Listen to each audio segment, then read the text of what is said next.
একটা কথা বলতো আমার গুরু যে ভালো হইতে পয়সা লাগে না।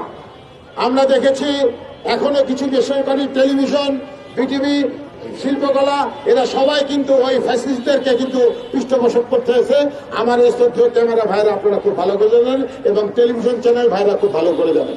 আমি গতকালকে খালি আপনাদেরকে ফোন করেছি, আজকে দেখেন কতশো মনে করেন আমাদের চ্যানেল চলে আসছে। সেটা হলো ভালোবাসার প্রকাশ। আপনাদেরকে স্যালুট যারা আসছেন আমার কথা রেখেছেন।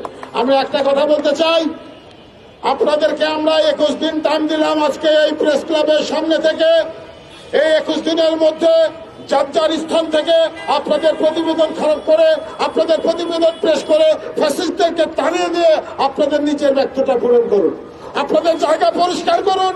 এই 21 দিনে যদি পরিষ্কার না করতে পারেন, সচিবালয় থেকে শুরু করে টেলিভিশন পর্যন্ত, টেলিভিশন থেকে শুরু করে শিল্পকলা পর্যন্ত যা একদম যা আছে, টেলিভিশন বেসরকারি চ্যানেলগুলোকে দু এক থেকে বলতে চাই, আপনারা এখনো পৃষ্ঠপোষকতা করছেন।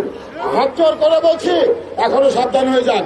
কারণ আমরা একটা গান দিয়ে কিন্তু বলেছিলাম দেশটা তোমার বাপের নাকি, এবার কিন্তু বলে দেবো টেলিভিশনটা আপনার বাপের নাকি।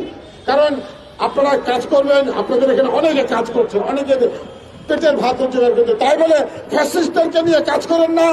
21 দিনের এই আলটিমেটাম দিলাম, বাংলাদেশ টেলিভিশন থেকে শুরু করে নিয়ে, শিল্পকলা থেকে শুরু করে নিয়ে, সচিবালয় থেকে শুরু করে নিয়ে আপনারা 21 দিনের মধ্যে ঝাড়ু ঝাঁটা দিয়ে আপনাদের স্থান পরিষ্কার করুন। যদি 21 দিনের মধ্যে পরিষ্কার না করেন, আমরা সবাই মিলে আপনাদের জায়গাগুলো পরিষ্কার করে দেব।